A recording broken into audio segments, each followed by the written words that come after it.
नमस्कार मित्रों, मैं ज्योतिषाचार्य डॉक्टर हुकुमचंद जैन ग्वालियर से आज आपको चंद्र ग्रहण के संबंध में जानकारी देना चाहूँगा।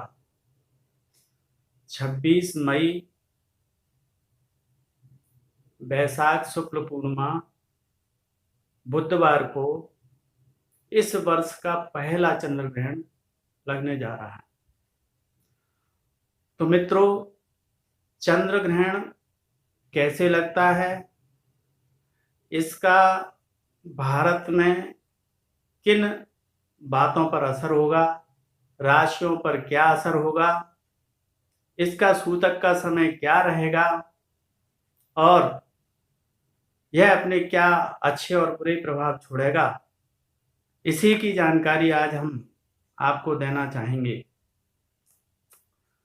तो 26 मई बुधवार को वैशाख शुक्ल पूर्णिमा, इस दिन वैसे तो बुद्ध पूर्णिमा भी है, पीपल पूर्णिमा भी कहलाती है।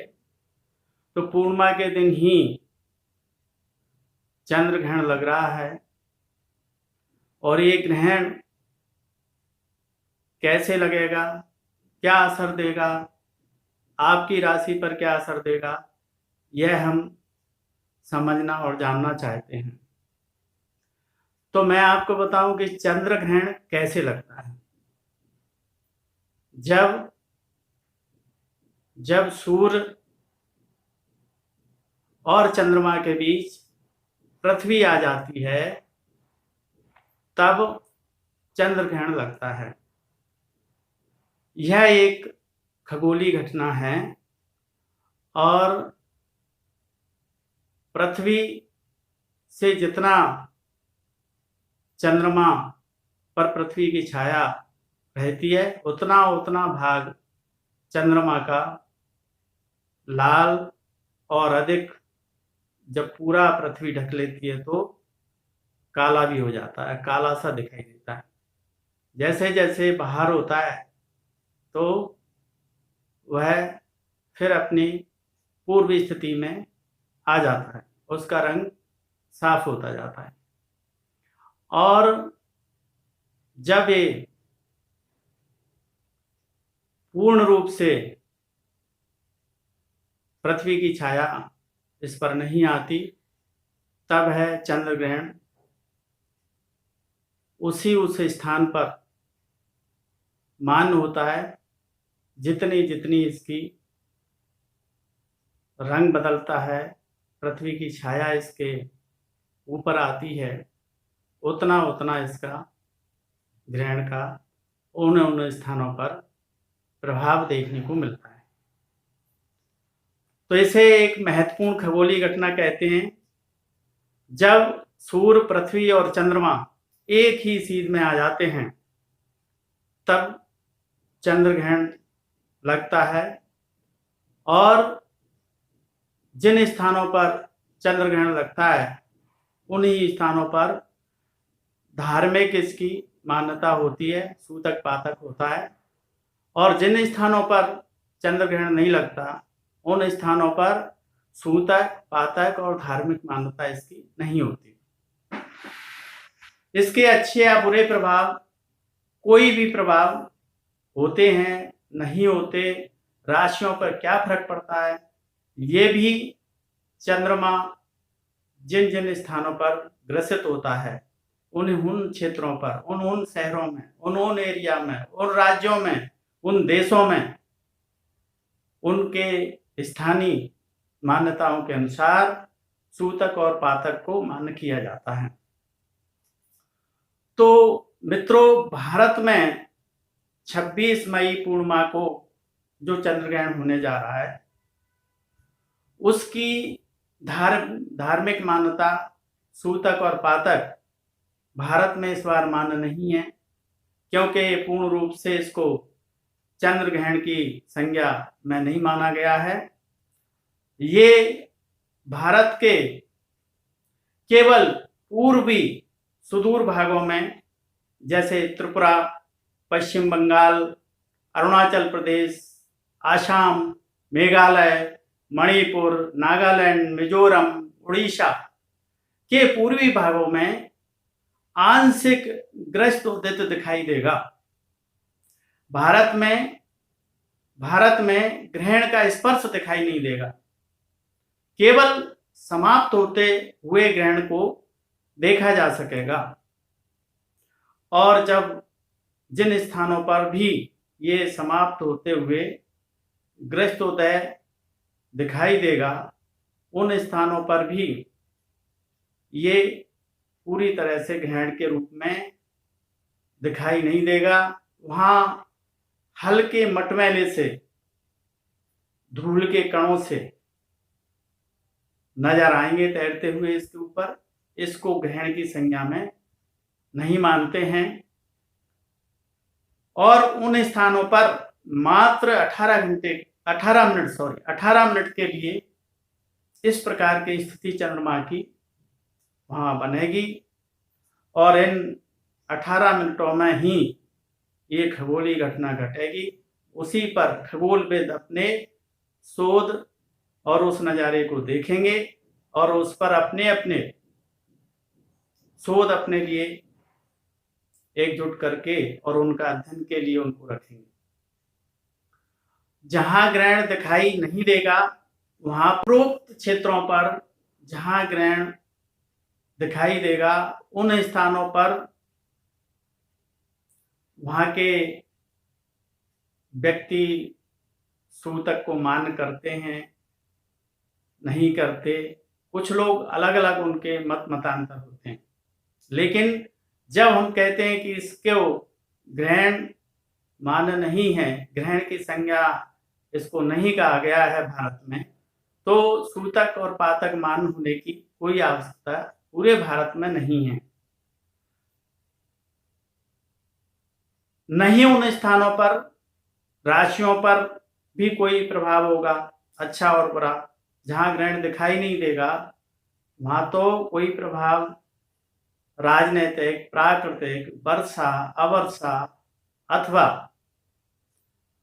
कोई व्यापारिक वस्तुओं की महंगाई और राशियों पर अच्छा और बुरा प्रभाव से जानने की, समझने की या भयभीत होने की कोई आवश्यकता मेरे अनुसार तो नहीं है।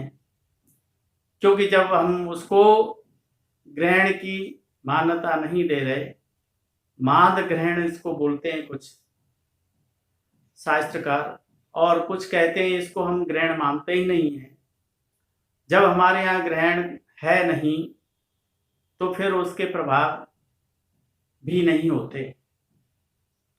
ग्रहण का कोई भी अच्छा या बुरा प्रभाव नहीं देखने मिलता, परंतु भूमंडल पर कुछ स्थानों पर ये ग्रहण, कुछ देशों में ये ग्रहण खग्रास रूप में दिखाई देगा, मान्य होगा। वो क्षेत्र हैं दक्षिणी पूर्व एशिया, ऑस्ट्रेलिया, उत्तरी अमेरिका के अधिकांश भाग, दक्षिणी अमेरिका, पैसिफिक, अटलांटिक, हिंद महासागर, चीन, रूस और पश्चिम ब्राजील में ये खग्रास रूप में चंद्र ग्रहण दिखाई देगा। हमारे भारत में दिल्ली सहित ग्वालियर संभाग, मुरैना, भोपाल, जबलपुर, उत्तर पश्चिम, मध्य और दक्षिण भारत में यह ग्रहण तथा इसके सूतक मान्य नहीं होंगे। वास्तव में यह ग्रहण उपछाया ग्रहण होगा। पृथ्वी की वास्तविक छाया में आए बिना ही चंद्रमा बाहर हो जाएगा, तब यह वास्तविक ग्रहण नहीं कहलाया जा सकता। मित्रों, इसके अलावा इस वर्ष अपने भारत में कोई भी ग्रहण दिखाई नहीं देगा। यह ग्रहण इसके अलावा 19 नवंबर 2021 को भी दूसरा चंद्र ग्रहण होगा, वह भी भारत में दिखाई नहीं देगा। उसका भी सूतक पातक और धार्मिक दृष्टि से कोई पालन मानने योग्य नहीं है। इसी प्रकार से 2 सूर्य ग्रहण भी इस वर्ष, एक 10 जून 2021 को और दूसरा 4 दिसंबर 2021 को सूर्य ग्रहण होगा। 2 सूर्य ग्रहण और 2 ही चंद्र ग्रहण होंगे, लेकिन ये 2 चंद्र ग्रहण और 2 सूर्य ग्रहण में से किसी का भी असर भारत में मान्य नहीं होगा।